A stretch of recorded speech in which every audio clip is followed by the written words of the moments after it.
My dear friend, bromhexine hydrochloric. So दोस्तों, bromhexine आप देखो, हिंदी में देखा हुआ, ये देखो, आप चेस्ट हेल्प क्लियर आप चेस्ट कंजेशन।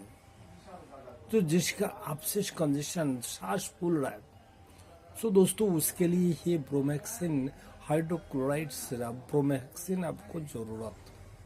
ड्राई कफ के लिए, जिसका काशी का कारण चेस्ट आप फूल रहा है, चेस्ट आप होता है यार, सांस रुक जाता है, दम बहुत परेशान होता है, कष्ट काशी खत्म नहीं हो रहा है। सो दोस्तों, आपको ब्रोमेक्सिन सिरप आपको लेना है तो आपको